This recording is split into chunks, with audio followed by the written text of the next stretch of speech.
hello, and good evening. I am Sam, and you are listening to Chilliteracy for the second stream today, I guess, for some of you. Those of you who were there on Dave's earlier. Yeah, hello, how are we doing? I hope everybody is well. I seem to be coming through okay, which is good. It is very warm.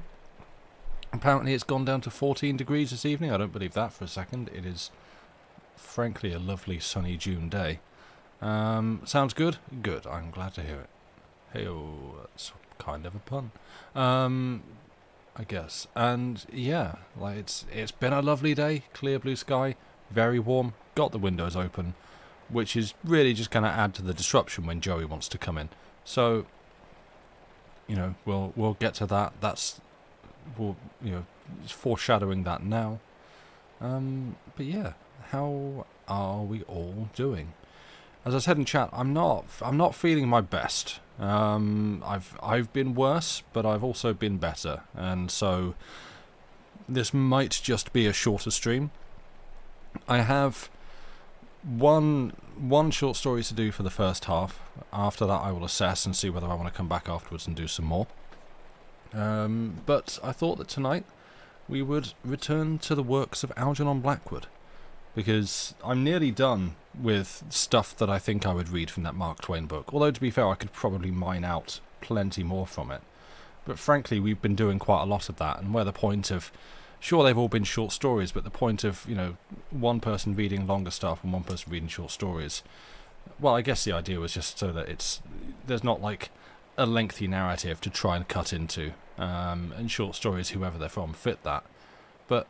I feel like it's a good opportunity to vary things around and, frankly, reusing the word, present some variety. So, yeah, I feel like I'll leave some of those Mark Twains so that we can come back to them and do some Algernon Blackwood, not least because I feel like the kind of, sort of natural horror vibes and stuff that he tends to go for, I feel like they suit summer. I feel, and particularly, solstice time. It feels kind of well suited to his work. So I thought, yeah, we'll do that today and see where we go. So what have we got? Erin, you should be going to bed, but you just made more tea. Ah, well, such is life in the zone. Salad, thank you. Hope it clears up for me. Yeah, it will do. It's just some days be like that. And Lav, thank you very much for the 33 months. Oh, actually, that reminds me. Firstly, I need to do that so that I can pin that. Yeah. Everyone say welcome to Lucy, who is stopping in to say hello. And also, yay, I have this, which, hooray for me. Yeah, thank you very much. I hope. Well, obviously we were just speaking earlier, literally with voices and everything. But yeah, I hope you're having a good evening. I hope you found something nice to occupy yourself with. But yeah, I don't know. Obviously, if you are just looking to drop in and lurk, then obviously there's no obligation to sit and chat and stuff. But yeah, nice to see you here. So yeah, I don't know. I don't know what else to get on with or to talk about really. The first story is The Other Wing. I'm not going to start it right just yet, but we'll be doing that in a sec. And there's a couple others that, as I say, I've got planned possibly for the second half. Fighting to get your art fight references done, so streams very war times. Nice, all right. Yeah, I'm glad that Ostrava is being nice. As you told me that it should be more correctly pronounced, put the emphasis first rather than Ostrava, like we do here. But yeah, I did make an interesting discovery just a few minutes ago when looking up texts for the ones that I want to read, and it is that Algernon Blackwood, apparently, I say apparently because seemingly it existed, I'm still leaving that ambiguity in there, wrote a book titled 10-Minute Stories, or like a collection of short stories titled 10-Minute Stories, and from the looks of it, they're all like about 10 pages long. It is seemingly an entire collection of deliberately very short stories, which is kind of rad. Lucy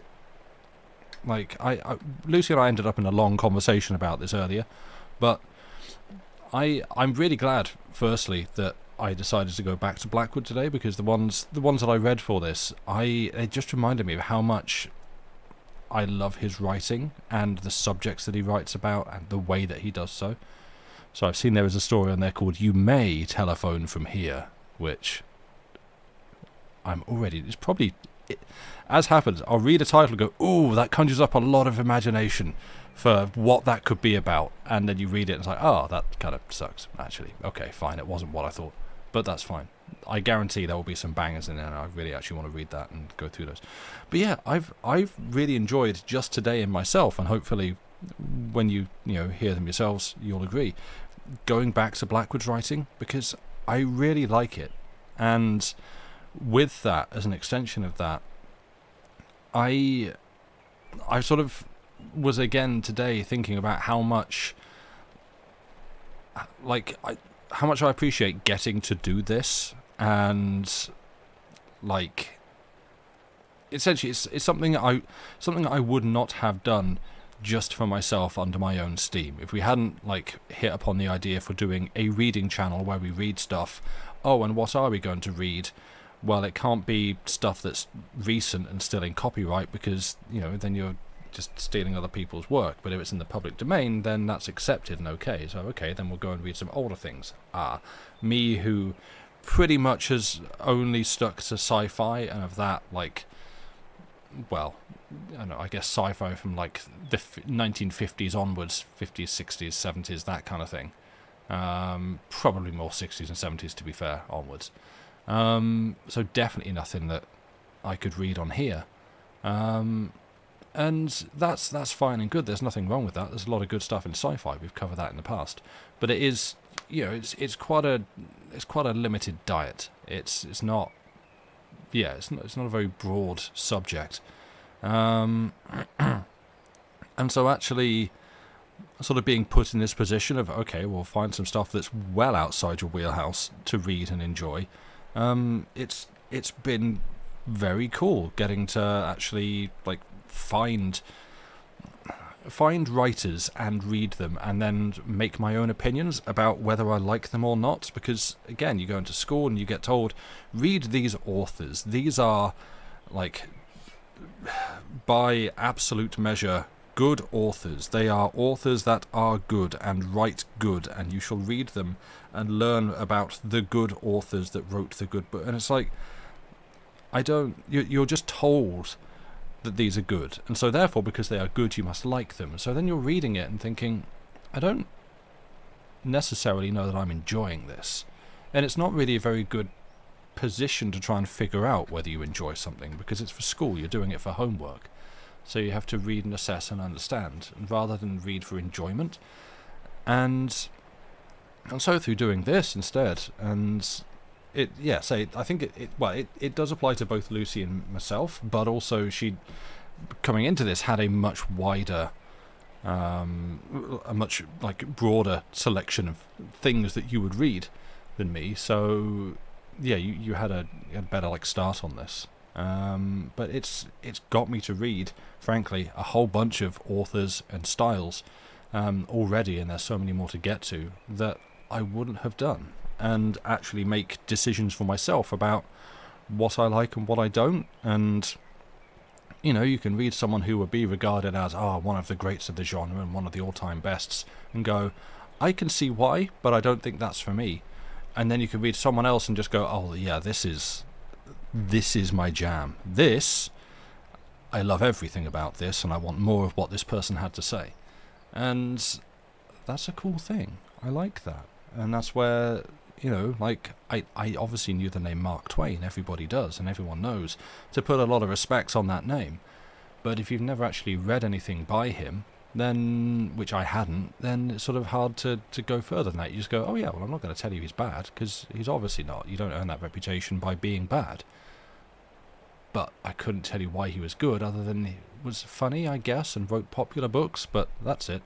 And So, getting to read a whole bunch of Mark Twain short stories that I wouldn't have done, and actually deciding for myself, like, oh, I like this, I like these are funny, these are good, has been cool. And likewise with Blackwood, just actually reading his stuff and going, oh yeah, this is the vibes, this is the horror that I enjoy. You remember getting some obligatory reading books on CDs and enjoying them a few years before you had to read them for school, and then once you had to read these same books, you immediately hated them? Yeah, it's like, and that's not going to be a universal thing. There will obviously be people who go and read stuff in school and go, oh, I like this, but I feel like there is a certain personality type that goes, I will enjoy this up until the nanosecond that it becomes work. The instant that some kind of work or necessity is applied to this, and I'm not allowed to just do it, and I'm not doing it for just enjoyment, suddenly I'm not interested. I do not care, I don't want to do it. And that is seemingly the way my brain works, and it's not great, but it sort of do it. I mean, and I guess in some ways this is a little bit of an odd one, because this is essentially a form of work, but also I found a way to enjoy it still through that, which is, apologies for creaky chair, by the way. I found ways to enjoy it through that, which is cool. And so thank you all for being here. I hope you've also found stuff that you've enjoyed. But with all that said, just sitting here rambling for a bit, should we have a story and see how we go? Would you like to hear The Other Wing? Because I mean that's the story. That's what you got. So if we are ready, your link is at the top of chat. If you would like to click it, if you want to read along. Were there any? I don't think I had to make any amendments to any of these. I think we're all good. There's one typo. He wrote here, or this book says here instead of her. But no, that's it. I think we're good. So,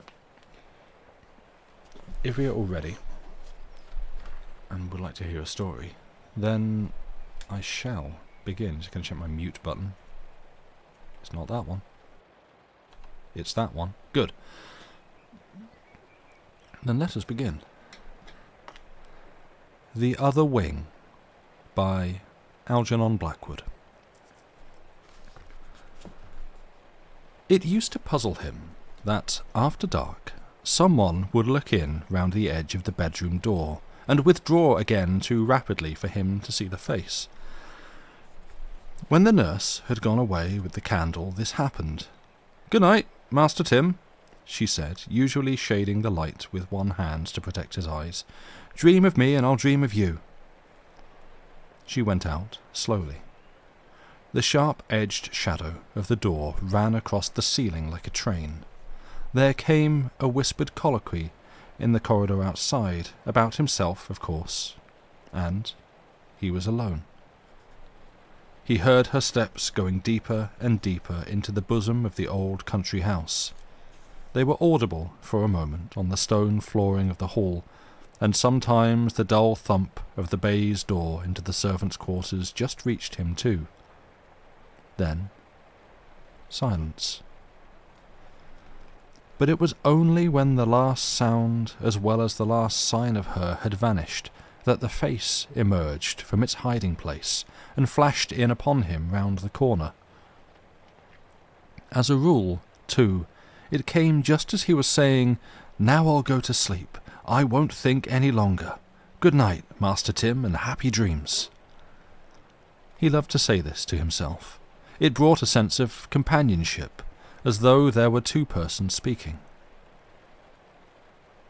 The room was on the top of the old house, a big, high-ceilinged room, and his bed against the wall had an iron railing round it. He felt very safe and protected in it. The curtains at the other end of the room were drawn. He lay watching the firelights dancing on the heavy folds, and their pattern, showing a spaniel chasing a long-tailed bird towards a bushy tree, interested and amused him. It was repeated over and over again. He counted the number of dogs, and the number of birds, and the number of trees, but could never make them agree. There was a plan somewhere in the pattern. If only he could discover it. The dogs and the birds and the trees would come out right. Hundreds and hundreds of times he had played this game, for the plan in the pattern made it possible to take sides, and the bird and dog were against him. They always won, however. Tim usually fell asleep just when the advantage was on his side. The curtains hung steadily enough most of the time, but it seemed to him once or twice that they stirred, hiding a dog or bird on purpose to prevent his winning. For instance, he had 11 birds and 11 trees, and fixing them in his mind by saying, "That's 11 birds and 11 trees, but only 10 dogs." His eyes darted back to find the 11th dog when the curtain moved and threw all his calculations into confusion again. The 11th dog was hidden. He did not quite like the movement. It gave him questionable feelings, rather, for the curtain did not move of itself. Yet, usually, he was too intent upon counting the dogs to feel positive alarm. Opposite to him was the fireplace, full of red and yellow coals, and, lying with his head sideways on the pillow, he could see directly in between the bars. When the coals settled with a soft and powdery crash, he turned his eyes from the curtains to the grate, trying to discover exactly which bits had fallen. So long as the glow was there, the sound seemed pleasant enough, but sometimes he awoke later in the night, the room huge with darkness, the fire almost out, and the sound was not so pleasant then. It startled him. The coals did not fall of themselves. It seemed that someone poked them cautiously. The shadows were very thick before the bars. As with the curtains, moreover, the morning aspect of the extinguished fire, the ice-cold cinders that made a clinking sound like tin, caused no emotion whatever in his soul. And it was usually while he lay waiting for sleep, tired both of the curtain and the coal games, on the point indeed of saying, "I'll go to sleep now," that the puzzling thing took place. He would be staring drowsily at the dying fire, perhaps counting the stockings and flannel garments that hung along the high fender rail when, suddenly, a person looked in with lightning swiftness through the door and vanished again before he could possibly turn his head to see. The appearance and disappearance were accomplished with amazing rapidity, always. It was a head and shoulders that looked in, and the movement combined the speed, the lightness, and the silence of a shadow. Only it was not a shadow. A hand held the edge of the door. The face shot round, saw him, and withdrew like lightning. It was utterly beyond him to imagine anything more quick and clever. It darted. He heard no sound. It went, but it had seen him, looked him all over, examined him, noted what he was doing with that lightning glance. It wanted to know if he was still awake or asleep. And though it went off, it still watched him from a distance. It waited somewhere. It knew all about him. Where it waited no one could ever guess. It came, probably, he felt, from beyond the house, possibly from the roof, but most likely from the garden or the sky. Yet, though strange, it was not terrible. It was a kindly and protective figure, he felt, and when it happened, he never called for help, because the occurrence simply took his voice away. "It comes from the nightmare passage," he decided, "but it's not a nightmare." It puzzled him. Sometimes, moreover, it came more than once in a single night. He was pretty sure, not quite positive, that it occupied his room as soon as he was properly asleep. It took possession, sitting, perhaps, before the dying fire, standing upright behind the heavy curtains, or even lying down in the empty bed his brother used when he was home from school. Perhaps it played the curtain game. Perhaps it poked the coals. It knew, at any rate, where the 11th dog had lain concealed. It certainly came in and out. Certainly, too, it did not wish to be seen. For, more than once, on waking suddenly in the midnight blackness, Tim knew it was standing close beside his bed and bending over him. He felt, rather than heard, its presence. It glided quietly away. It moved with marvellous softness, yet he was positive it moved. He felt the difference, so to speak. It had been near him, now it was gone. It came back, too, just as he was falling into sleep again. Its midnight coming and going, however, stood out sharply different from its first shy, tentative approach. For in the firelight it came alone, whereas in the black and silent hours it had with it others. And it was then he made up his mind that its swift and quiet movements were due to the fact that it had wings. It flew, and the others that came with it in the darkness were its little ones. He also made up his mind that all were friendly, comforting, protective, and that while positively not a nightmare, it yet came somehow along the nightmare passage before it reached him. "You see, it's like this," he explained to the nurse.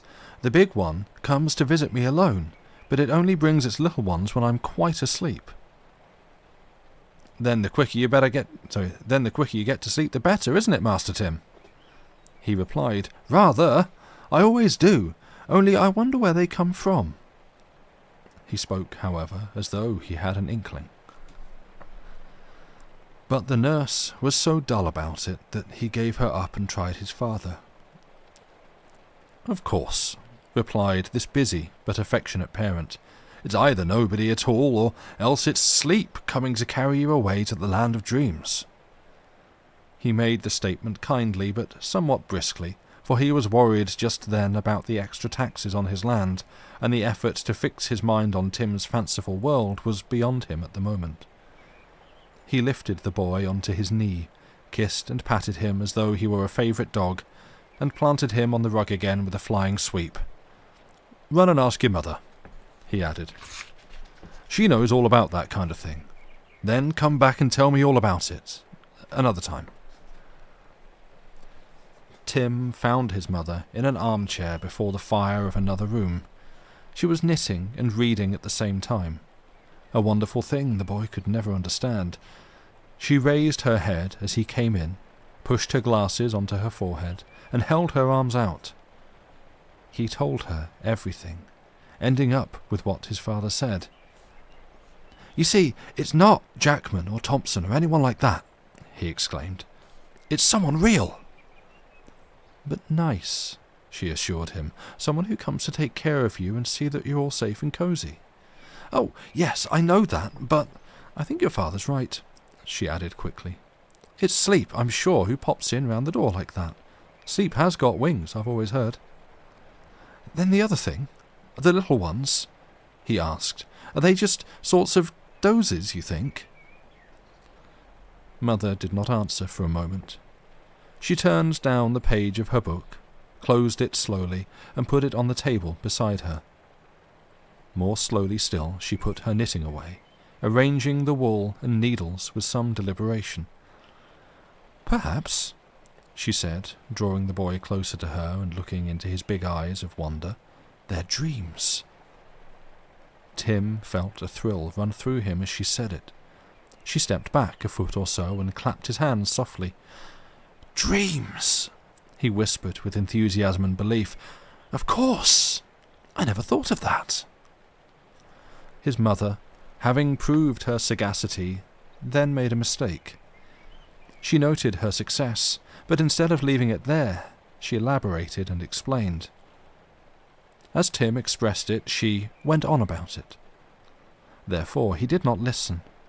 He followed his train of thought alone, and presently he interrupted her long sentences with a conclusion of his own. "Then I know where she hides," he announced with a touch of awe. "Where she lives, I mean." And without waiting to be asked, he imparted the information. "It's in the other wing." "Ah!" said his mother, taken by surprise. "How clever of you, Tim!" And thus confirmed it. Thenceforward, this was established in his life, that sleep and her attendant dreams hid during the daytime in that unused portion of the great Elizabethan mansion called the Other Wing. This other wing was unoccupied, its corridors untrodden, its windows shuttered and its rooms all closed. At various places, green baize doors led into it, but no one ever opened them. For many years this part had been shut up, and for the children, properly speaking, it was out of bounds. They never mentioned it as a possible place, at any rate. In hide and seek, it was not considered even. There was a hint of the inaccessible about the other wing. Shadows, dust, and silence had it to themselves. But Tim, having ideas of his own about everything, possessed special information about the other wing. He believed it was inhabited. Who occupied the immense series of empty rooms? Who trod the spacious corridors? Who passed to and fro behind the shuttered windows? He had not known exactly. He had called these occupants they, and the most important among them was the ruler. The ruler of the outer wing was a kind of deity, powerful, far away, ever present yet never seen. About this ruler he had a wonderful conception for a little boy. He connected her, somehow, with deep thoughts of his own, the deepest of all.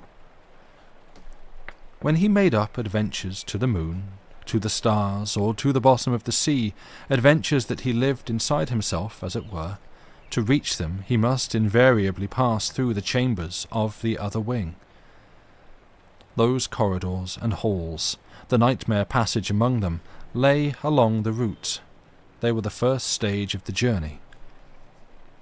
Once the green baize doors swung to behind him, and the long, dim passage stretched ahead, he was well on his way into the adventure of the moment.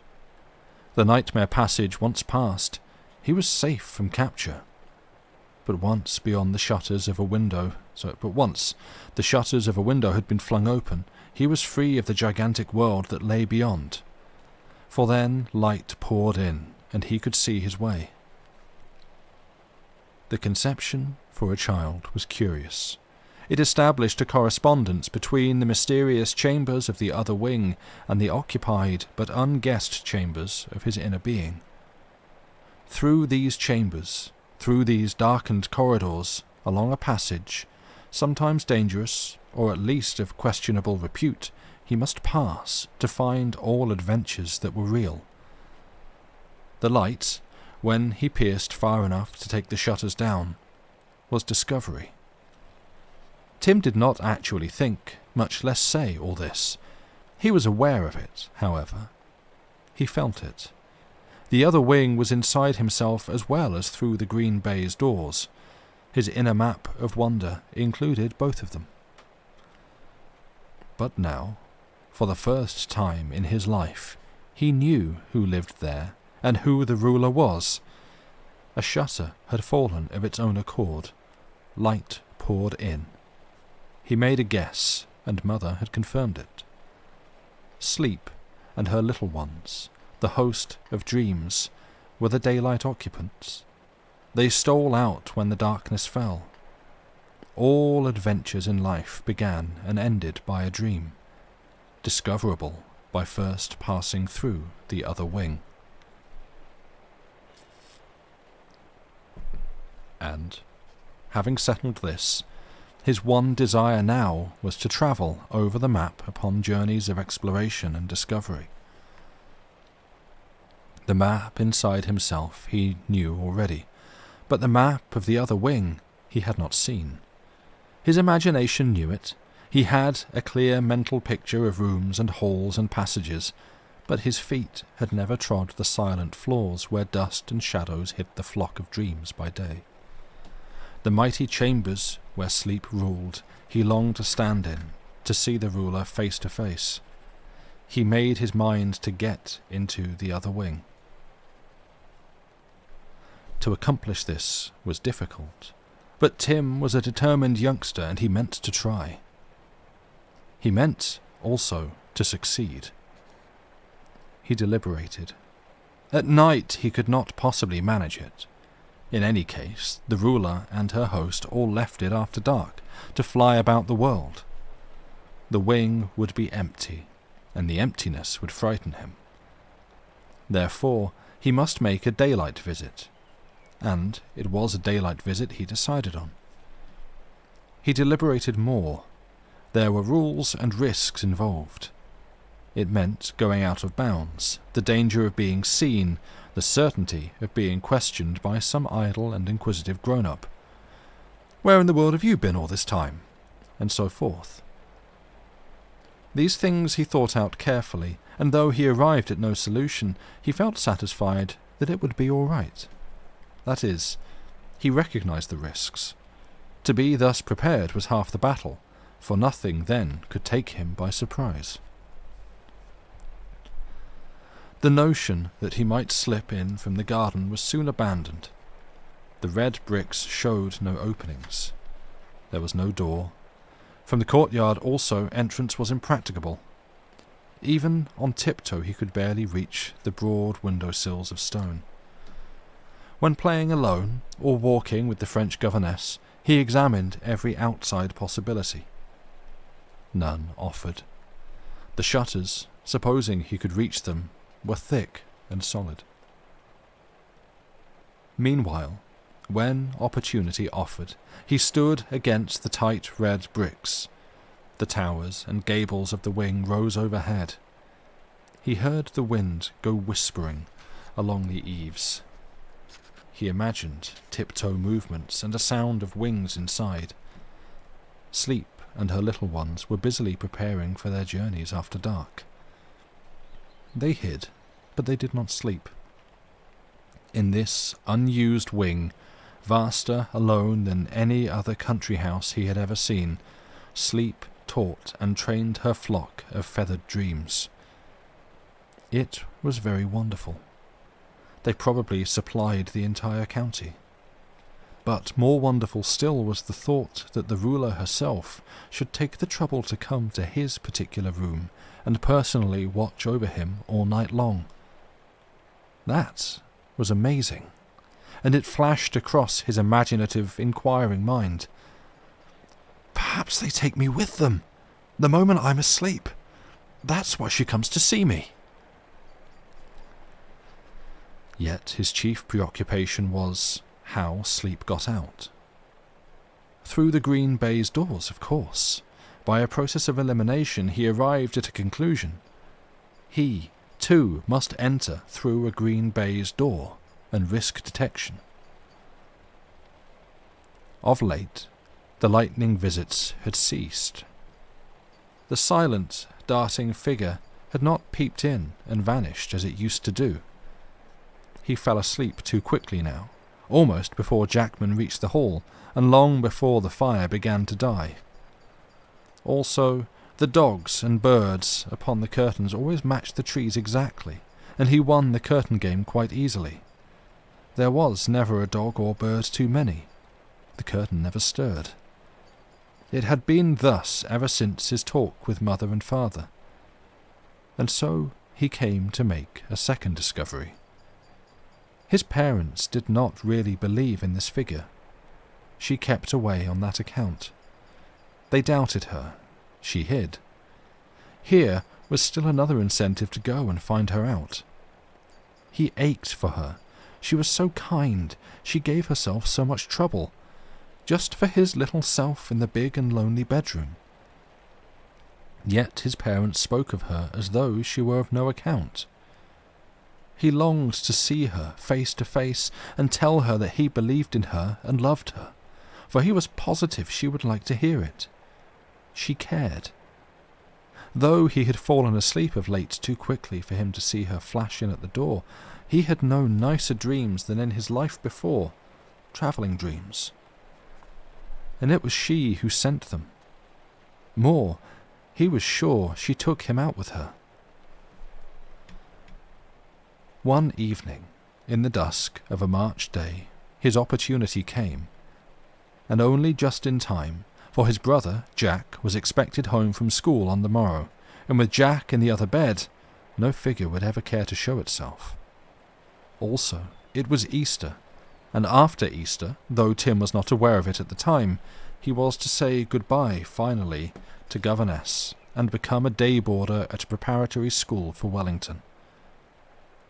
The opportunity offered him itself so naturally, moreover, that Tim took it without hesitation. It never occurred to him to question, much less to refuse it.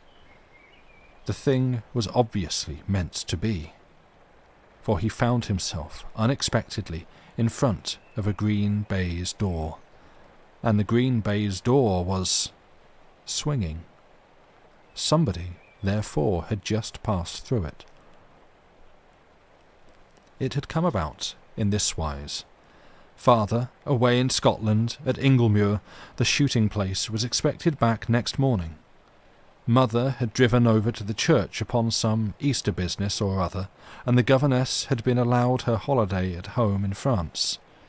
Tim, therefore, had the run of the house, and in the hour between tea and bedtime he made good use of it. Fully able to defy such second-rate obstacles as nurses and butlers, he explored all manner of forbidden places with ardent thoroughness, arriving, finally, in the sacred precincts of his father's study. This wonderful room was the very heart and centre of the whole big house. He had been birched here long ago. Here, too, his father had told him with a grave yet smiling face, "You've got a new companion, Tim, a little sister. You must be very kind to her." Also, it was the place where all the money was kept. What he called "Father's jolly smell" was strong in it. Papers, tobacco, books, flavoured by hunting crops and gunpowder. At first he felt awed, standing motionless just inside the door, but presently recovering equilibrium, he moved cautiously on tiptoe towards the gigantic desk where important papers were piled in untidy patches. These he did not touch, but beside them his quick eye noted the jagged piece of iron shell his father brought home from his Crimean campaign, and now used as a letter-weight. It was difficult to lift, however. He climbed into the comfortable chair and swung round and round. It was a swivel chair, and he sank down among the cushions in it, staring at the strange things on the great desk before him, as if fascinated. Next he turned away, and saw the stick rack in the corner. This he knew he was allowed to touch. He had played with these sticks before. There were 20, perhaps, all told, with curious carved handles, brought from every corner of the world. Many of them cut by his father's own hand in queer and distant places, and among them Tim fixed his eye upon a cane with an ivory handle, a slender, polished cane that he had always coveted tremendously. It was the kind he meant to use when he became a man. It bent and quivered, and when he swished it through the air it trembled like a riding whip and made a whistling noise. Yet it was very strong in spite of its elastic qualities. A family treasure, it was also an old-fashioned relic. It had been his great-grandfather's walking stick. Something of another century clung visibly about it still. It had dignity and grace and leisure in its very aspect. And it suddenly occurred to him, how great-grandpapa must miss it. Wouldn't he just love to have it back again? How it happened exactly, Tim did not know, but a few minutes later he found himself walking about the deserted halls and passages of the house with the air of an elderly gentleman of 100 years ago, proud as a courtier, flourishing the stick like an 18th century dandy in the mall. That the cane reached to his shoulder made no difference. He held it accordingly, swaggering on his way. He was off upon an adventure. He dived down through the byways of the other wing inside himself, as though the stick transported him to the days of the old gentleman who had used it in another century. It may seem strange to those who dwell in smaller houses, but in this rambling Elizabethan mansion there were whole sections that, even to Tim, were strange and unfamiliar. In his mind, the map of the other wing was clearer by far than the geography of the part he travelled daily. He came to passages and dim-lit halls, long corridors of stone beyond the picture gallery, narrow, wainscoted connecting channels with 4 steps down and a little later 2 steps up, deserted chambers with arches guarding them, all hung with the soft March twilight and all bewilderingly unrecognised. With a sense of adventure born of naughtiness, he went carelessly along, farther and farther into the heart of this unfamiliar country, swinging the cane, one thumb stuck into the armpit of his blue serge suit, whistling softly to himself, excited yet keenly on the alert, and suddenly found himself opposite a door that checked all further advance.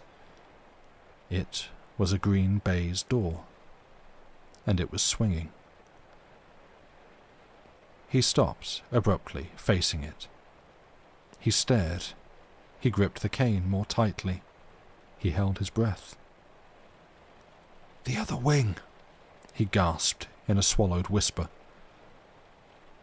It was an entrance, but an entrance he had never seen before. He thought he knew every door by heart, but this one was new. He stood motionless for several minutes, watching it. The door had 2 halves, but only one half was swinging, each swing shorter than the one before. He heard the little puffs of air it made. It settled, finally, the last movements very short and rapid. It stopped. And the boy's heart, after similar rapid strokes, stopped also. For a moment. "Someone's just gone through," he gulped. And even as he said it, he knew who the someone was. The conviction just dropped into him. "It's great-grandpapa! He knows I've got his stick! He wants it!" On the heels of this flashed instantly another amazing certainty. "He sleeps in there! He's having dreams! That's what being dead means!" His first impulse, then, took the form of, "I must let father know.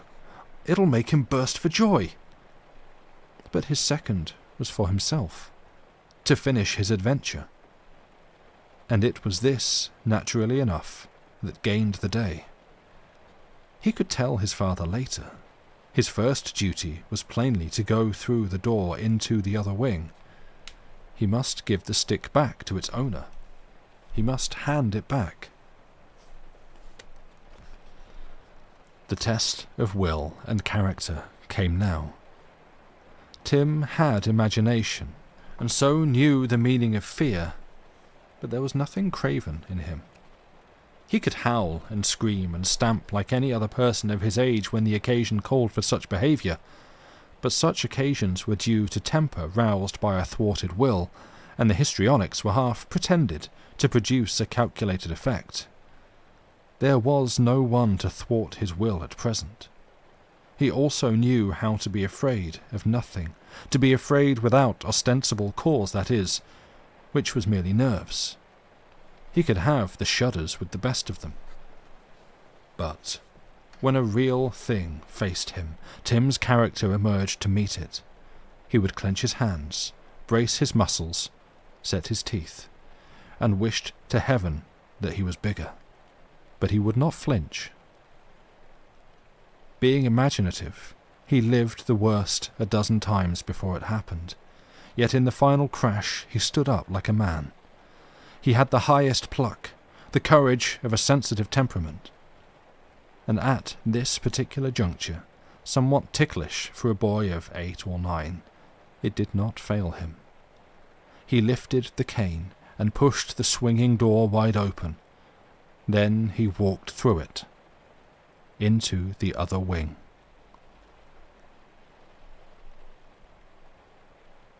The green baize door swung to behind him. He was even sufficiently master of himself to turn and close it with a steady hand, because he did not care to hear the series of muffled thuds its lessening swings would cause. But he realized clearly his position, knew he was doing a tremendous thing. Holding the cane between fingers very tightly clenched, he advanced bravely along the corridor that stretched before him, and all fear left him from that moment, replaced, it seemed, by a mild and exquisite surprise. His footsteps made no sound. He walked on air. Instead of darkness, or the twilight he expected, a diffused and gentle light that seemed like the silver on the lawn when a half-moon sails a cloudless sky lay everywhere. He knew his way, moreover, knew exactly where he was and whither he was going. The corridor was as familiar to him as the floor of his own bedroom. He recognized the shape and length of it. It agreed exactly with the map he had constructed long ago. Though he had never, to the best of his knowledge, entered it before, he knew with intimacy its every detail. And thus the surprise he felt was mild and far from disconcerting. "I'm here again," was the kind of thought he had. It was how he got here that caused a faint surprise, apparently. He no longer swaggered, however, but walked carefully, and half on tiptoe, holding the ivory handle of the cane with a kind of affectionate respect. And as he advanced, the light closed softly up behind him, obliterating the way by which he had come. But this he did not know, because he did not look behind him. He only looked in front, where the corridor stretched its silvery length towards the great chamber where he knew the cane must be surrendered. The person who had preceded him down this ancient corridor, passing through the green baize door just before he reached it, this person, his father's grandfather, now stood in that great chamber waiting to receive his own. Tim knew it as surely as he knew he breathed. At the far end, he even made out the larger patch of silvery light which marked its gaping doorway. There was another thing he knew as well, that this corridor he moved along between rooms with fast-closed doors, was the nightmare corridor. Often and often he had traversed it. Each room was occupied. "This is the nightmare passage," he whispered to himself. "But I know the ruler. It doesn't matter. None of the nightmares can get out or do anything." He heard them, nonetheless, inside as he passed by. He heard them scratching to get out. The feeling of security made him reckless. He took unnecessary risks. He brushed the panels as he passed, and the love of keen sensation for its own sake, the desire to feel an awful thrill, tempted him once so sharply that he suddenly raised his stick and poked a fast-shut door with it.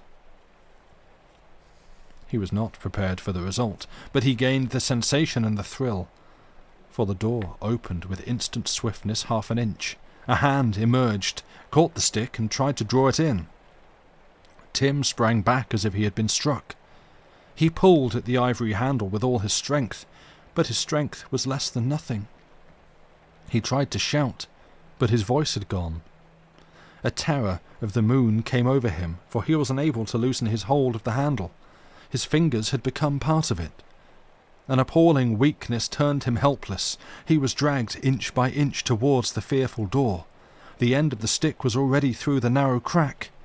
He could not see the hand that pulled, but he knew it was gigantic.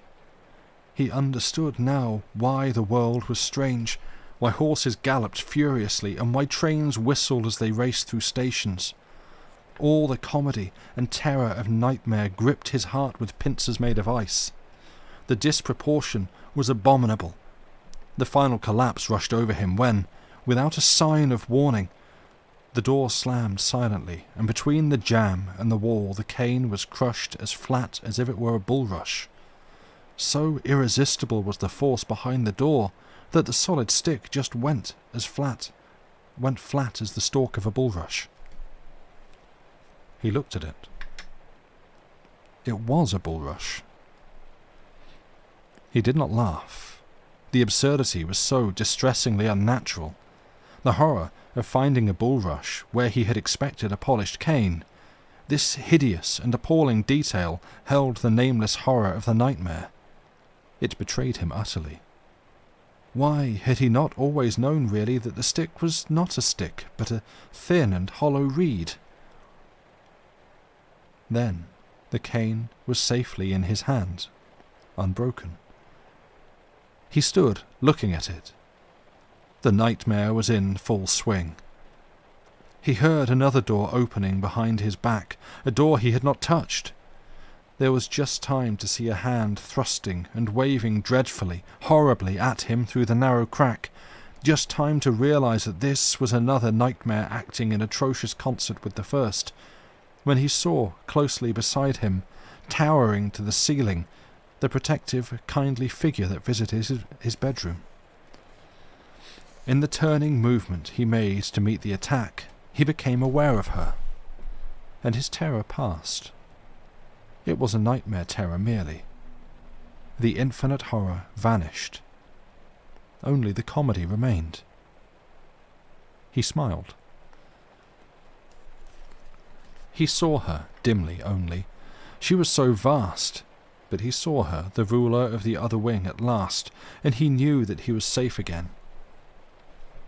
He gazed with a tremendous love and wonder, trying to see her clearly, but the face was hidden far aloft and seemed to melt into the sky beyond the roof.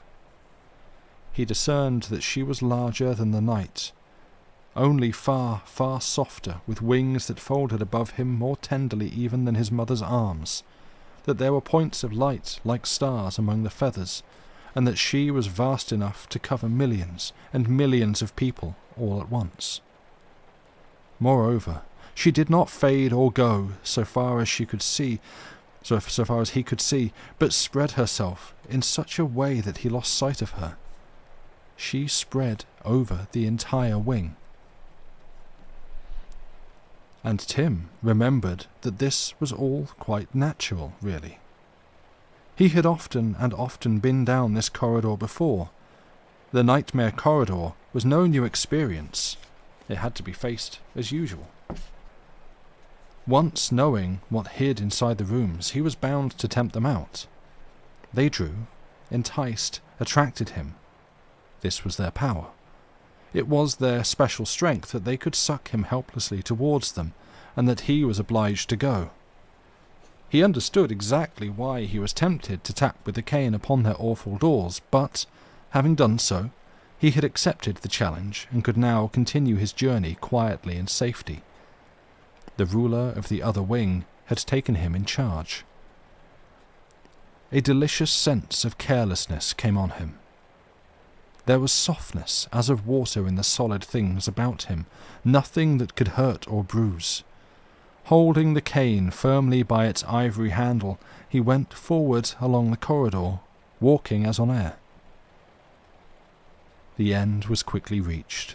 He stood upon the threshold of the mighty chamber where he knew the owner of the cane was waiting. The long corridor lay behind him. In front, he saw the spacious dimensions of a lofty hall that gave him the feeling of being in the Crystal Palace, Euston Station, or St. Paul's. High, narrow windows, cut deeply into the wall, stood in a row upon the other side.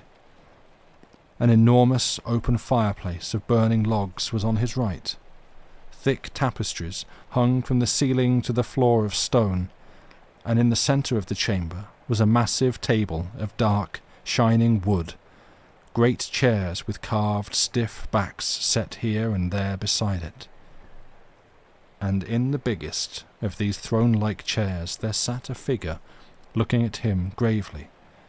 The figure of an old, old man. Yet there was no surprise in the boy's fast-beating heart. There was a thrill of pleasure and excitement only, a feeling of satisfaction. He had known quite well the figure would be there, known also it would look like this exactly.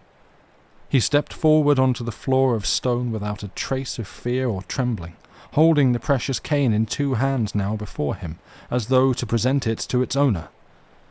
He felt proud and pleased. He had run risks for this. And the figure rose quietly to meet him, advancing in a stately manner over the hard stone floor. The eyes looked gravely, sweetly down at him. The aquiline nose stood out. Tim knew him perfectly. The knee breeches of shining satin, the gleaming buckles on the shoes, and the neat, dark stockings, the lace and ruffles about the neck and wrists, the coloured waistcoat opening so widely, all the details of the picture over father's mantelpiece, where it hung between 2 Crimean bayonets, were reproduced in life before his eyes at last. Only the polished cane with the ivory handle was not there.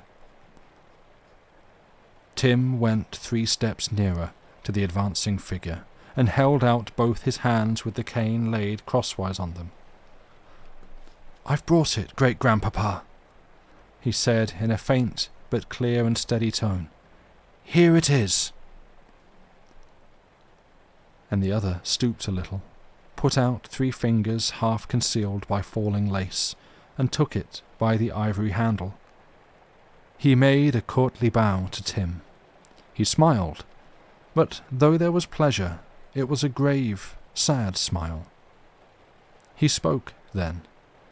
The voice was slow and very deep. There was a delicate softness in it, the suave politeness of an older day. "Thank you," he said. "I value it. It was given to me by my grandfather. I forgot it when I—" His voice grew indistinct a little. "Yes?" said Tim.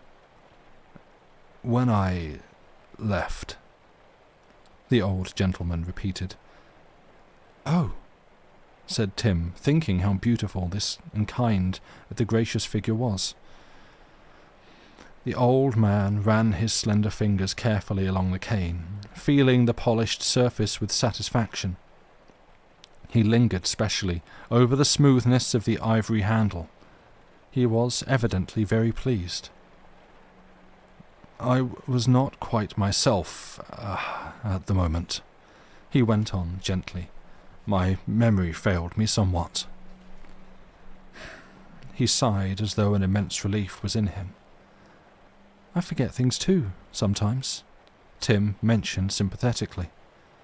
He simply loved his great-grandfather. He hoped, for a moment, he would be lifted up and kissed. "I'm awfully glad I brought it," he added. "That you've got it again."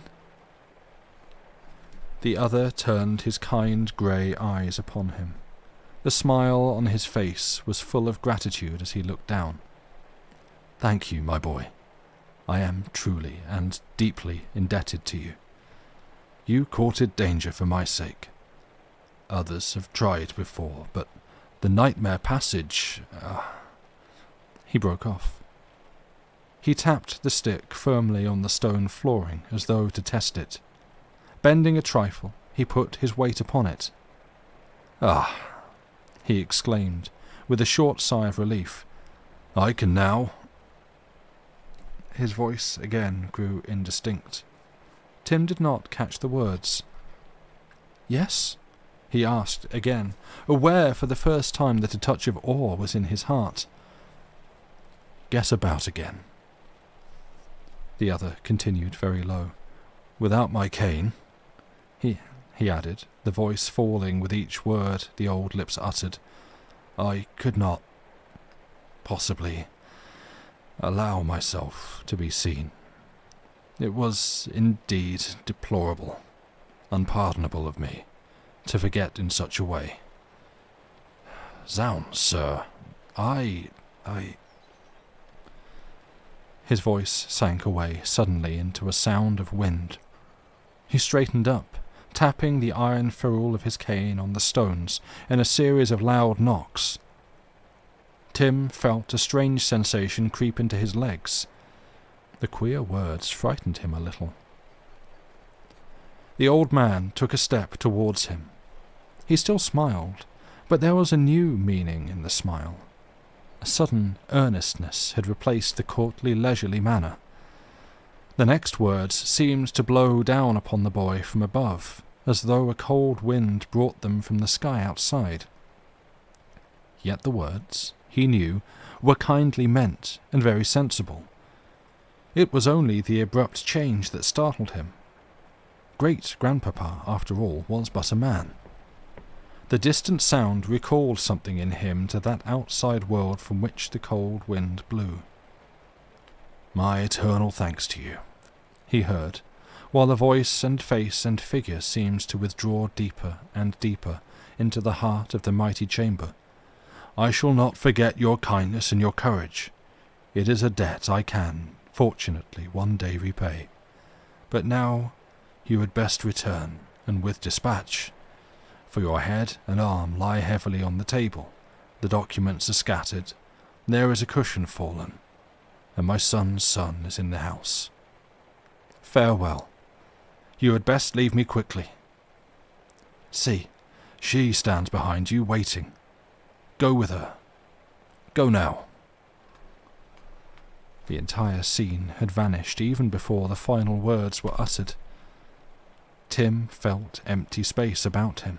A vast shadowy figure bore him through it, as with mighty wings. He flew, he rushed, he remembered nothing more, until he heard another voice and felt a heavy hand upon his shoulder. "Tim, you rascal! What are you doing in my study? And in the dark like this?" He looked up into his father's face without a word. He felt dazed. The next minute, his father had caught him up and kissed him. "Ragamuffin! How did you guess I was coming back tonight?" He shook him playfully and kissed his tumbling hair. "And you've been asleep too, into the bargain. Well, how's everything at home, eh? Jack's coming back from school tomorrow, you know, and—" Jack came home, indeed, the following day, and when the Easter holidays were over, the governess stayed abroad, and Tim went off to adventures of another kind in the preparatory school for Wellington. Life slipped rapidly along with him. He grew into a man. His mother and father died. Jack followed them within a little space. Tim inherited, married, settled down into his great possessions, and opened up the other wing. The dreams of imaginative boyhood all had faded. Perhaps he had merely put them away, or perhaps he had forgotten them. At any rate, he never spoke of such things now, and when his Irish wife mentioned her belief that the old country house possessed a family ghost, even declaring that she had met an 18th century figure of a man in the corridors, an old man who bends down upon a stick, Tim only laughed and said, "That's as it ought to be. And if these awful land taxes force us to sell some day, a respectable ghost will increase the market value." But one night he woke and heard a tapping on the floor. He sat up in bed and listened. There was a chilly feeling down his back. Belief had long since gone out of him. He felt uncannily afraid. The sound came nearer and nearer. There were light footsteps with it. The door opened. It opened a little wider, that is, for it already stood ajar, and there, upon the threshold, stood a figure that it seemed he knew. He saw the face as with all the vivid sharpness of reality. There was a smile upon it, but a smile of warning and alarm. The arm was raised. Tim saw the slender hand, lace falling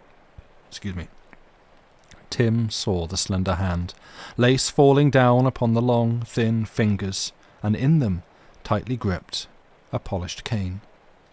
Shaking the cane twice to and fro in the air, the face thrust forward, spoke certain words and vanished.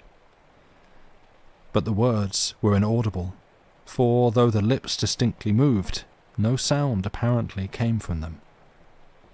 And Tim sprang out of bed. The room was full of darkness. He turned the light on. The door, he saw, was shut as usual. He had, of course, been dreaming. But he noticed a curious odour in the air. He sniffed at it once or twice, then grasped the truth. It was a smell of burning. Fortunately, he awoke just in time. He was acclaimed a hero for his promptitude. After many days, when the damage was repaired and nerves had settled down once more into the calm routine of country life, he told the story to his wife, the entire story. He told the adventure of his imaginative boyhood with it. She asked to see the old family cane, and it was this request of hers that brought back to memory a detail Tim had entirely forgotten all these years. He remembered it suddenly again. The loss of the cane, the hubbub his father kicked up about it, the endless, futile search. For the stick had never been found, and Tim, who was questioned very closely concerning it, swore with all his might that he had not the smallest notion where it was. Which was, of course, the truth. The end.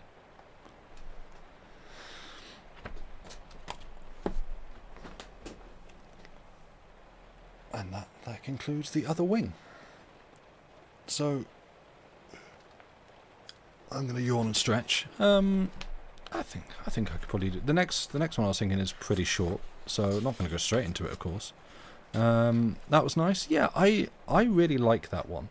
I like the lower stakes of it. Frankly, like there's a lot in there that is things that I enjoy. Like you've got obviously a big kind of spooky Elizabethan mansion. I think it says, was it Elizabethan? I think so. You've got a kid going on adventures into parts of the house that they shouldn't be, and I feel like for me, that's kind of a relatable thing of like, ooh, there's some interesting places that I know I shouldn't go, but I kind of want to poke my head into there, and just that kind of thrill of like the risk of like maybe I get caught being somewhere that I shouldn't be, but also I kind of want to go and see what's over there. Like that's an exciting, fun topic, and you've got a little bit of tension, you've got some sort of supernatural stuff going on there, and ultimately I like that it's just his kindly great-grandfather, like the ghost of his kindly great-grandfather that he encounters in this sort of dream, and he gives him a cane back, and the grandfather does him a solid years later. That it's not like, wow, there's a big scary ghost monster in there that's going to eat your soul. It's just, he just does a favour for his great-granddad and gets helped out later on for it. It's just nice. But yeah, I'm gonna send you on a break. You got 5 minutes or so, and then come back and we'll do another shorter story, and then we'll finish things out, I think. So, time for bed makes sense. Go and sleep well, and yeah, see you later. But yeah, for the rest of us, anyone who's sticking around, see you after the break. Also, good night, Helmanson. Yeah, all good. Go sleep well. You've had your bedtime story. It's very on topic as well about... Oh yeah, I love that as well, that it's like, this is like the spirit of sleep and dreams. It's just really lovely. So anyway, see you back here in about 5 minutes or so. Bye for now.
and I will do that to put that there in chat, and then I will pin that to the top for the next story that I'm going to be reading in a bit. But yeah, welcome back. I hope that everyone is well. I feel like my voice is probably particularly soporific this evening, so if that's helping people go off to bed, then that's fine. I don't try and do sort of hushed ASMR tones, but I guess that's just where I'm about in terms of energy levels. So, but also got a very noisy, creaky chair, and I apologise for that.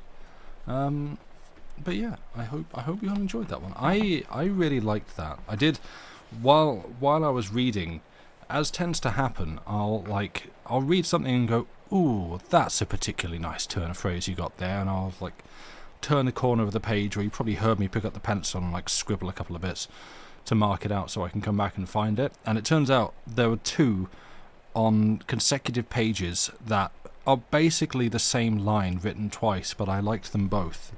And it was only when looking back just then, I was like, oh wait, these are kind of the same lines. And I loved that. Where do I start this one? They never mentioned it as a possible place at any rate. In hide and seek it was not considered even. There were hints of the inaccessible about the other wing. And this bit, shadows, dust and silence had it to themselves. I love that description. That shadows, dust and silence had it to themselves. That is, to me, nice and evocative. And then on the next page there is almost identical. His imagination knew it. He had a clear mental picture of rooms and halls and passages, but his feet had never trod the silent floors where dust and shadows hid the flock of dreams by day. That also, it's different purpose, but his feet had never trod the silent floors where dust and shadows hid the flock of dreams by day is another I don't know. This is my kind of stuff. I couldn't tell you if this is a capital G good writing, teach it in school. This is good. Award it and everyone must read it, but it hits right for me. So yeah, I am a big fan of some of those lines and just the way Blackwood writes. But yeah, if those who are returning have come back, I have another one that I was going to do. There were two, but I'm not quite sure I've got the energy for both of those. So I'm going to do the longer of the two, and we shall see how we go. And yeah, it is linked there in chat and at the top of chat in the pinned message. And also, yes, good night to those that have gone to bed. I hope that you sleep well. And for those who are still here, thank you. But without further ado, I shall go on to the next story, and the last story for this evening, which is called The Transfer. The child began to cry in the early afternoon, about 3 o'clock to be exact. I remember the hour because I had been listening with secret relief to the sound of the departing carriage. Those wheels, fading into the distance down the gravel drive with Mrs. Freen and her daughter Gladys, to whom I was governess, meant for me some hours' welcome rest, and the June day was oppressively hot. Moreover, there was this excitement in the little country household that had told upon us all, but especially upon myself. This excitement, running delicately behind all the events of the morning, was due to some mystery, and the mystery was of course kept concealed from the governess.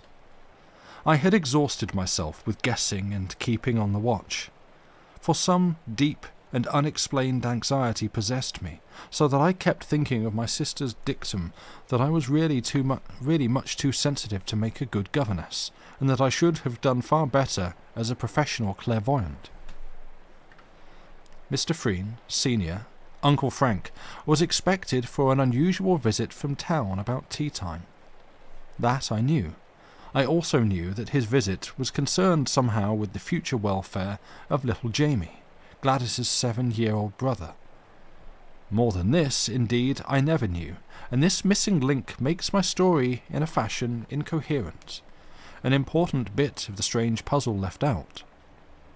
I only gathered that the visit of Uncle Frank was of a condescending nature, that Jamie was told he must be upon his very best behaviour to make a good impression, and that Jamie, who had never seen his uncle, dreaded him horribly in advance.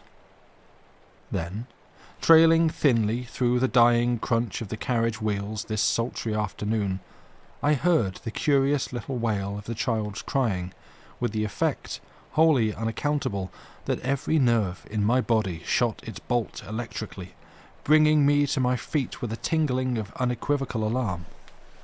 Positively, the water ran into my eyes. I recalled his white distress that morning when told that Uncle Frank was motoring down for tea, and that he was to be very nice indeed to him. It had gone into me like a knife. All through the day, indeed, had run this nightmare quality of terror and vision. "The man with enormous face?" he had asked in a little voice of awe, and then gone speechless from the room in tears that no amount of soothing management could calm. That was all I saw, and what he meant by "the enormous face" gave me only a sense of vague presentiment.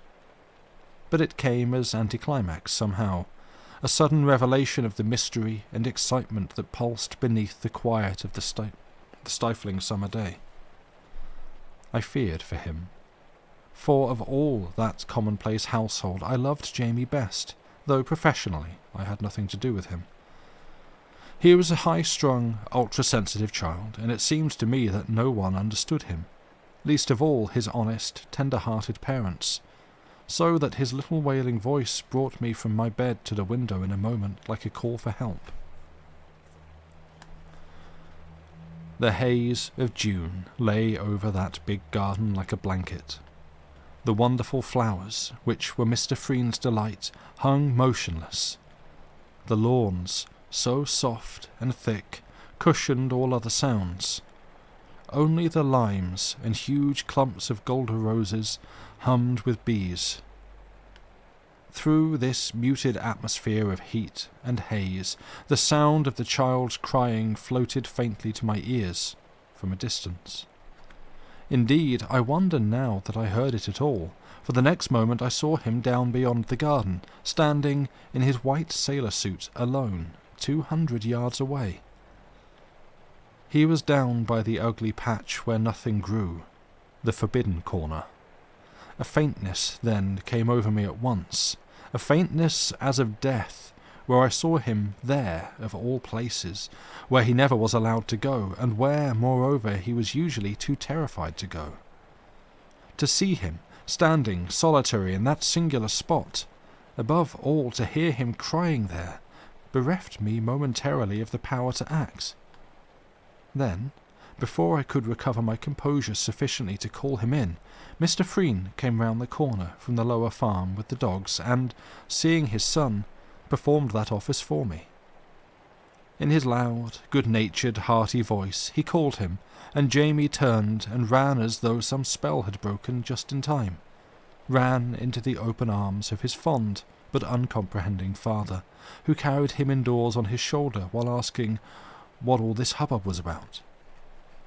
And at their heels the tailless sheepdogs followed, barking loudly and performing what Jamie called their gravel dance, because they ploughed up the moist, rolled gravel with their feet. I stepped back swiftly from the window lest I should be seen. Had I witnessed the saving of the child from fire or drowning, the relief could hardly have been greater. Only Mr. Freen, I felt sure, would not say and do the right thing quite. He would protect the boy from his own vain imaginings, yet not with the explanation that could really heal. They disappeared behind the rose trees, making for the house. I saw no more till later, when Mr. Freen Senior arrived. To describe the ugly patch as singular is hard to justify, perhaps, yet some such word is what the entire family sought, though never, oh, never used. To Jamie and myself, though equally we never mentioned it, that treeless, flowerless spot was more than singular. It stood at the far end of the magnificent rose garden, a bold, sore place where the black earth showed uglily in winter, almost like a piece of dangerous bog, and in summer baked and cracked with fissures where green lizards shot their fire in passing. In contrast to the rich luxuriance of death amid life, a centre of disease that cried for healing lest it spread. But it never did spread. Behind it stood the thick wood of silver birches and, glimmering beyond, the orchard meadow where the lambs played. The gardeners had a very simple explanation of its barrenness, that the water all drained off it owing to the lie of the slope, so that lie of the slopes immediately about it, holding no remnant to keep the soil alive. I cannot say. It was Jamie who felt its spell and haunted it, who spent whole hours there, even while afraid, and for whom it was finally labelled strictly out of bounds because it stimulated his already big imagination, not wisely but too darkly. It was Jamie who buried ogres there, and heard it crying in an earthy voice, swore that it shook its surface sometimes while he watched it, and secretly gave it food in the form of birds or mice or rabbits he found dead upon his wanderings. And it was Jamie who put so extraordinarily into words the feeling that the horrid spot had given me from the moment I first saw it. "It's bad, Miss Gould," he told me. "But, Jamie, nothing in nature is bad, exactly. Only different from the rest sometimes." "Miss Gould, if you please, then it's empty. It's not fed. It's dying because it can't get the food it wants."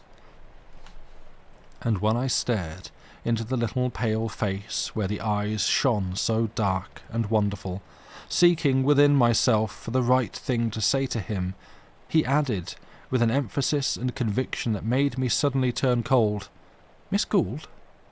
He always used my name like this in all his sentences. "It's hungry, don't you see? But I know what would make it feel all right." Only the conviction of an earnest child, perhaps, could have made so outrageous a suggestion worth listening to for an instant. But for me, who felt that things an imaginative child believed were important, it came with a vast disquieting shock of reality. Jamie, in this exaggerated way, had caught at the edge of a shocking fact. A hint of dark, undiscovered truth had leaped into that sensitive imagination. Why there lay horror in the words, I cannot say, but I think some power of darkness trooped across the suggestion of that sentence at the end. I know what would make it feel all right. I remember that I shrank from asking explanation. Small groups of other words, veiled fortunately by his silence, gave life to an unspeakable possibility that hitherto had lain at the back of my own consciousness. The way it sprang to life proves, I think, that my mind already contained it. The blood rushed from my heart as I listened. I remember that my knees shook. Jamie's idea had been all along, my own as well. And now, as I lay down on my bed and thought about it all, I understood why the coming of his uncle involved somehow an experience that wrapped terror at its heart. With a sense of nightmare certainty that left me too weak to resist the preposterous idea, too shocked indeed to argue or reason it away, this certainty came with its full, black blast of conviction, and the only way I can put it into words, since nightmare horror really is not properly tellable at all, seems this: that there was something missing in that dying patch of garden, something lacking that it ever searched for, something once found and taken that would turn it rich and living as the rest. More, that there was some living person who could do this for it. Mr. Freen, Senior, in a word, Uncle Frank, was this person who, out of his abundant life, could supply the lack. Unwittingly. For this connection between the dying, empty patch and the person of this vigorous, wealthy and successful man had already lodged itself into my subconsciousness before I was aware of it. Clearly it must have lain there all along, though hidden. Jamie's words, his sudden pallor, his vibrating emotion of fearful anticipation had developed the plate, but it was his weeping alone there in the forbidden corner that had printed it. The photograph shone framed before me in the air. I hid my eyes. But for the redness, the charm of my face goes to pieces unless my eyes are clear. I could have cried. Jamie's words that morning about the enormous face came back upon me like a battering ram.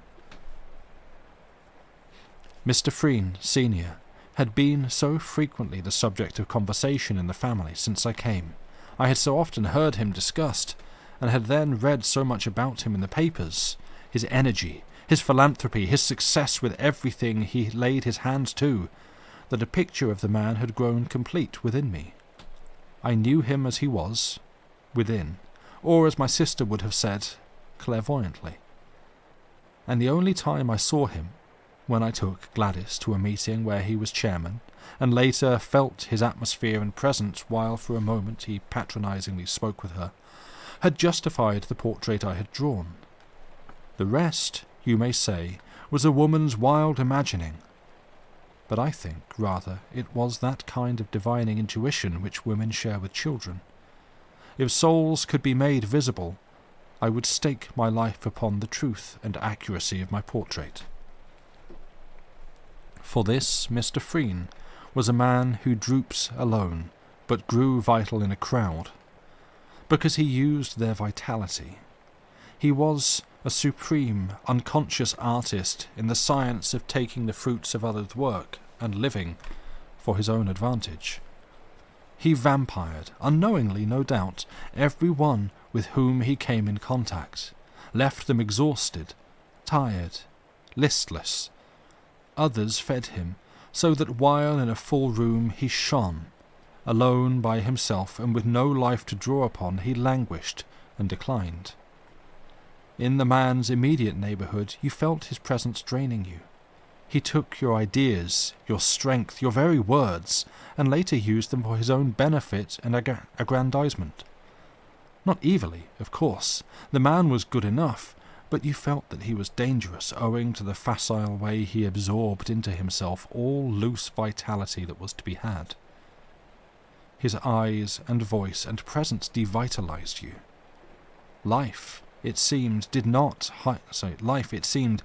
highly organized enough to resist, must shrink from his too near approach and hide away for fear of being appropriated, for fear, that is, of death.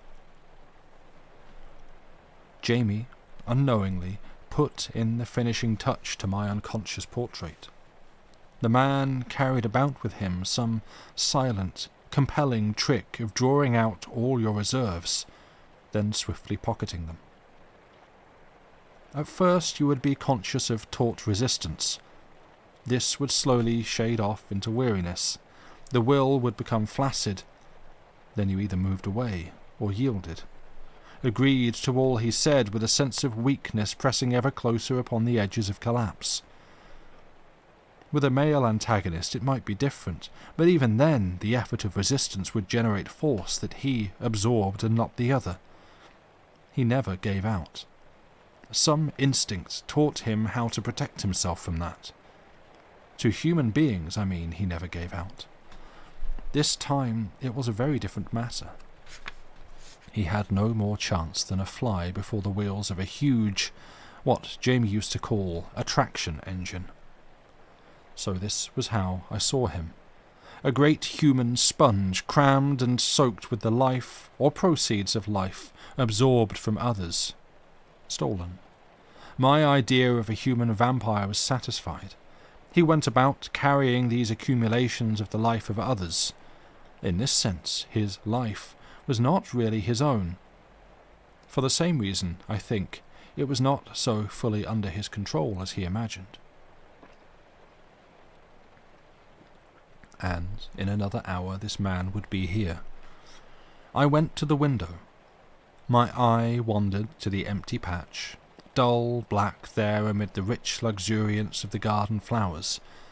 It struck me as a hideous bit of emptiness yawning to be filled and nourished. The idea of Jamie playing around its bare edge was loathsome.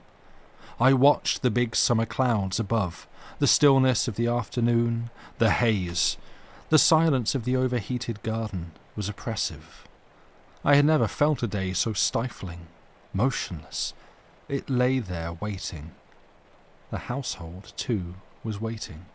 Waiting for the coming of Mr. Freen from London in his big motor car. And I shall never forget the sensation of icy shrinking and distress with which I heard the rumble of the car. He had arrived. Tea was all ready on the lawn beneath the lime trees, and Mrs. Freen and Gladys, back from their drive, were sitting in wicker chairs.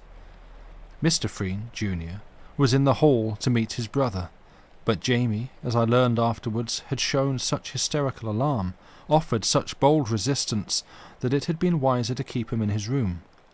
Perhaps, after all, his presence might not be necessary. The visit clearly had to do with something on the uglier side of life.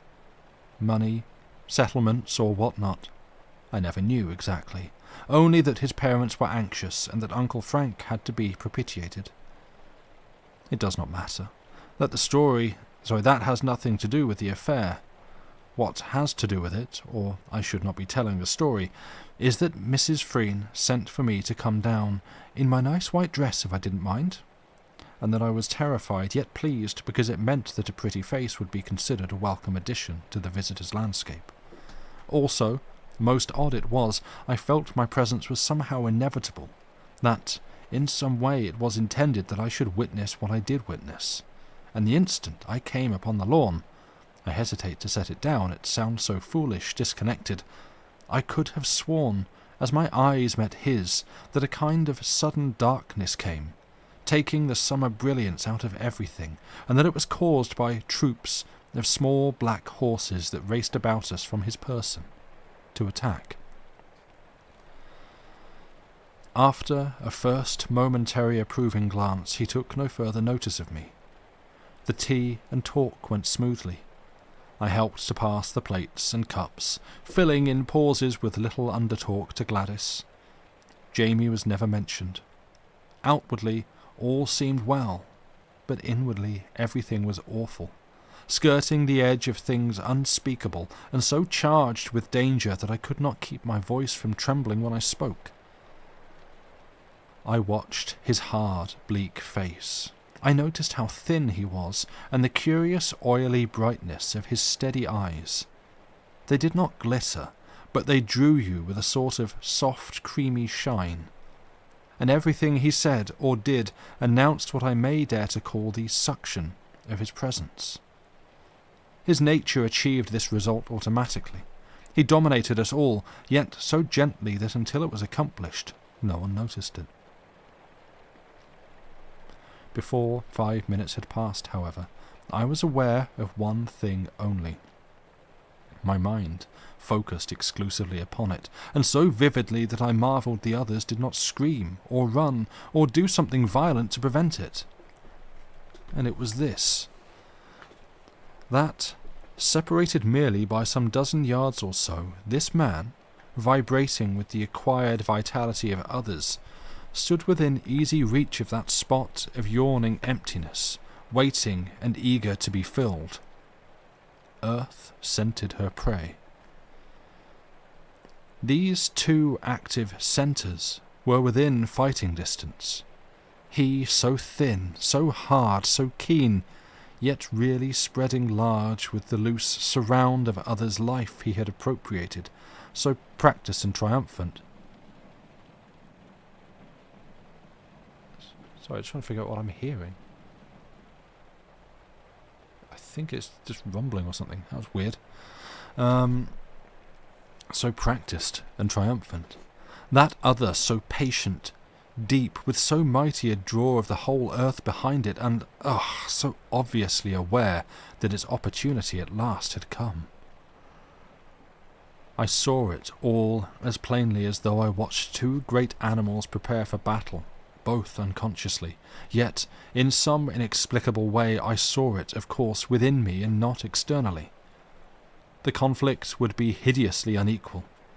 Each side had already sent out emissaries. How long before I could not tell, for the first evidence he gave that something was going wrong with him was when his voice grew suddenly confused. He missed his words, and his lips trembled a moment and turned flabby. The next second his face betrayed that singular and horrid change, growing somehow loose about the bones of the cheek and larger, so that I remembered Jamie's miserable phrase. The emissaries of the two kingdoms, the human and the vegetable, had met, I make it out, in that very second. For the first time in his long career of battening on others, Mr. Freen found himself pitted against a vaster kingdom than he knew, and, so finding, shook inwardly in that little part that was his definite actual self. He felt the huge disaster coming. "Yes, John," he was saying in his drawling, self-congratulating voice. "Sir George gave me that car. Gave it to me as a present. Wasn't it And then he broke off, abruptly, stammered, drew breath, stood up and looked uneasily about him. For a second there was a gaping pause. It was like the click which starts some huge machinery moving, that instant's pause before it actually starts. The whole thing, indeed, then went with the rapidity of machinery running down and beyond control. I thought of a giant dynamo working silently and invisible. "What's that?" he cried in a soft voice charged with alarm. "What's that horrid place? And someone's crying there. Who is it?" He pointed to the empty patch. Then, before anyone could answer, he started across the lawn towards it, going every minute faster. Before anyone could move, he stood upon the edge. He leaned over, peering down into it. Oh, is it people letting off fireworks? Maybe it's that. It seemed a few hours past, but really there were seconds, for time is measured by the quality and not the quantity of sensations it contains. I saw it all, with merciless, photographic detail, sharply etched amid the general confusion. Each side was intensely active, but only one side, the human, exerted all its force, in resistance. The other merely stretched out a feeler, as it were, from its vast potential strength. No more was necessary. It was such a soft and easy victory. Oh, it was rather pitiful. There was no bluster or great effort on one side at least. Close by his side I witnessed it, for I, it seemed, alone had moved and followed him. No one else stirred, though Mrs. Freen clattered noisily with the cups, making some sudden impulsive gesture with her hands, and Gladys, I remember, gave a cry. It was like a little scream. "Oh, Mother, it's the heat, isn't it?" Mr. Freen, her father, was speechless, pale as ashes. But the instant I reached his side, it became clear what had drawn me there thus instinctively. Upon the other side, among the silver birches, stood little Jamie. He was watching. I experienced, for him, one of those moments that shake the heart. A liquid fear ran all over me, the more effective because unintelligible really. Yet I felt that if I could know all, and what lay actually behind, my fear would be more than justified. That the thing was awful, full of awe. And then it happened. A truly wicked sight, like watching a universe in action, yet all contained within a small square foot of space. I think he understood vaguely that if someone could only take his place, he might be saved, and that was why, discerning instinctively the easiest substitute within reach, he saw the child and called aloud to him across the empty patch, "James, my boy, come here." His voice was like a thin report, but somehow flat and lifeless, as when a rifle misses fire, sharp yet weak. It had no crack in it. It was really supplication, and with amazement I heard my own ring out, imperious and strong, though I was not conscious of saying it. "Jamie, don't move, stay where you are." But Jamie, the little child, obeyed neither of us. Moving up nearer to the edge, he stood there, laughing. I heard that laughter, but could have sworn it did not come from him. The empty, yawning patch gave out that sound. Mr. Freen turned sideways, throwing up his arms. I saw his hard, bleak face grow somehow wider, spread through the air and downwards. A similar thing I saw was happening at the same time to his entire person, for it drew out into the atmosphere in a stream of movement.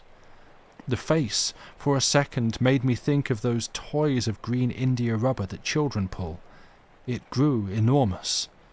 But this was an external impression only. What actually happened, I clearly understood, was that all this vitality and life he had transferred from others to himself for years was now in turn being taken from him and transferred elsewhere. One moment on the edge he wobbled horribly.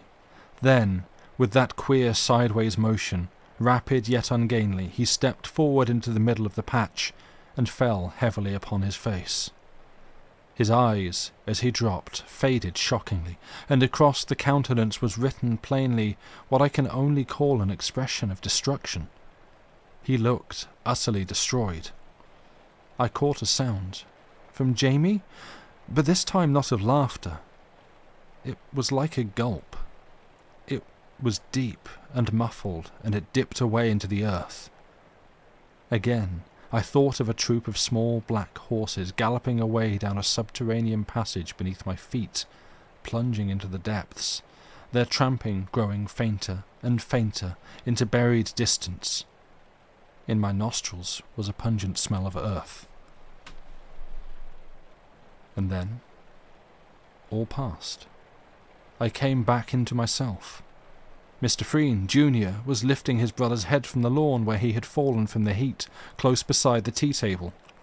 He had never really moved from there, and Jamie, I learned afterwards, had been the whole time asleep upon his bed upstairs, worn out with his crying and unreasoning alarm. Gladys came running out with cold water, sponge and towel, brandy too, all kinds of things. "Mother, it was the heat, wasn't it?" I heard her whisper, but I did not catch Mrs. Freen's reply. From her face it struck me that she was bordering on collapse herself. Then the butler followed, and they just picked him up and carried him into the house. He recovered, even before the doctor came. But the queer thing to me is that I was convinced the others all had seen what I saw, only that no one said a word about it. And to this day no one has said a word, and that was perhaps the most horrid part of all. From that day to this I have scarcely heard a mention of Mr. Freen, Senior. It seemed as if he dropped suddenly out of life. The papers never mentioned him. His activities ceased, as it were. His afterlife, at any rate, became singularly ineffective. Certainly, he achieved nothing worth public mention. But it may be only that, having left the employ of Mrs. Freen, there was no particular occasion for me to hear anything. The afterlife of that empty patch of garden, however, was quite otherwise.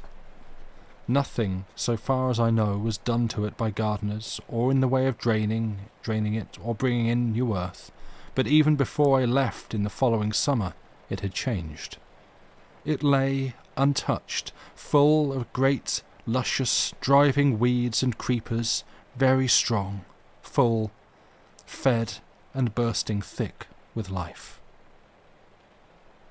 The end.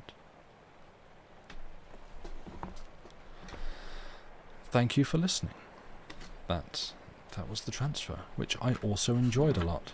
And thank you for the fireworks, kind people in the area who are doing fireworks. That's great. Love that. Just marking off the ones that I have read. Good. But yeah, I think that brings us to the end of the stream for tonight. I'm going to send you over to Dave in a second because he's going to be streaming for another hour and change, which is cool. Yeah, I'm assuming everyone has zoned out or gone to bed, which is totally fine. So yeah, I am going to go. I'm hoping to be back next Saturday. There will not be a stream next Wednesday because Lucy is still away. But I'm hoping, assuming I'm feeling okay, to do some more streams on the longest... Excuse me. I ate just before stream started, so this is self-inflicted. Yeah, hoping to do some more streams over on the Longest John's channel. So yeah, if you want some more streams, that is where to find them. Twitch.tv/longestjohnsgaming or back here next Saturday. I mean, obviously, there's plenty of other streams available. That is also true. But yeah, for now, I'm going to set a raid going. I'm going to kick whoever's here over to there.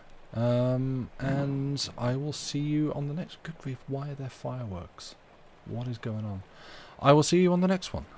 Goodbye, thank you, take care, and have yourselves a good rest of the weekend. Good night.